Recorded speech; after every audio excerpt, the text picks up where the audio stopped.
अस्सलामुअलैकुम दोस्तों, तुसीं देखदे पे YouTube channel Talha Sajid vlogger. अज दी वीडियो के अंदर मैं तुहानूं दिखावांगा कि कणक कड्ढण तो बाद तूड़ी दी धड़ किद्दां बनाई जांदी आ, इहनूं मुरब्बा नुमा शक्ल च किद्दां ढालिया जांदा वा।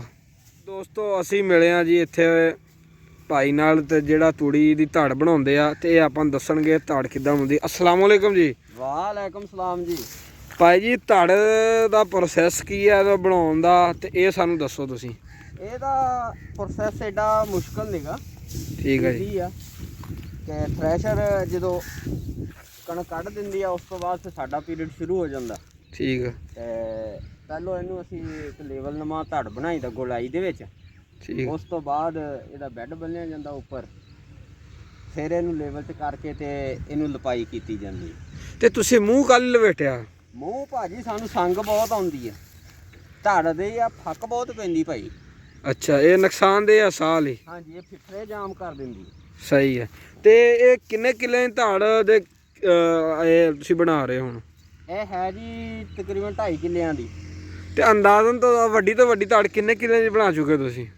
ਅਸੀਂ ਬਣਾ ਲਈ ਦੀ 6-7 ਕਿੱਲਿਆਂ ਦੀ। ਠੀਕ ਆ ਜੀ। ਇਹਦੀ ਕੀ ਮਜ਼ਦੂਰੀ ਆ ਕਿੱਲੇ ਦੇ ਹਿਸਾਬ ਨਾਲ? ਕਿੱਲੇ ਦੇ ਹਿਸਾਬ ਨਾਲ ਜੀ 10 ਕਿਲੋ ਹੈਗੀ ਆ ਥ੍ਰੈਸ਼ਰ ਵਾਲੀ ਦੀ। ਠੀਕ ਆ ਜੀ। ਤੇ ਜਿਹੜੀ ਜਿਵੇਂ ਇਹ ਹੈ ਹਾਰਵੈਸਟਰ ਵਾਲੀ। ਅੱਛਾ, ਇਹ ਹੈ 15 ਕਿਲੋ।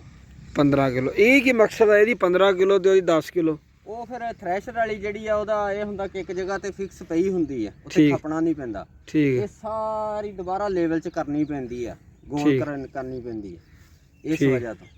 ਠੀਕ ਹੋ ਗਿਆ। ਤੇ ਬਾਅਦ ਚ ਇਹਦੀ ਲਪਾਈ ਮਿੱਟੀ ਦੇ ਨਾਲ ਗਾਰੇ ਨਾਲ ਕੀਤੀ ਉਹ ਜਾਂਦੀ? ਜਿਸ ਦਿਨ ਫਿਰ ਪਾਣੀ ਦੀ ਵਾਰੀ ਹੁੰਦੀ ਆ, ਉਹ ਪਿੱਛੇ ਸਾਡੀ ਟੀਮ ਹੁੰਦੀ ਆ, ਉਹ ਲਿਪਣ ਵਾਲੀ ਵੱਖਰੇ ਮੁੰਡੇ ਹੁੰਦੇ ਆ। ਠੀਕ ਹੈ ਉਹਨਾਂ ਜੀ। ਨੇ ਆਣ ਕੇ ਲਪਾਈ ਕਰਨੀ ਹੁੰਦੀ। ਠੀਕ ਆ। ਤੇ ਇੱਕ ਧੜ ਬਣਾਉਣ ਨੂੰ ਕਿੰਨੇ ਦੋ ਬੰਦੇ ਬਣਾਉਣੇ ਧੜ ਇੱਕ? 2 ਬੰਦੇ ਅਸੀਂ ਬਣਾਉਂਦੇ ਆ ਤੇ ਮੈਕਸਿਮਮ ਲੱਗ ਜਾਂਦੇ ਆ 40 ਤੋਂ 50 ਮਿੰਟ ਇੱਕ ਧੜ ਬਣਾਉਣ ਨੂੰ। ਇਨਸ਼ਾਅੱਲਾ ਅਗਲੀ ਵੀਡੀਓ ਚ ਮਿਲਦੇ ਹਾਂ। ਅੱਲਾ ਹਾਫਿਜ਼।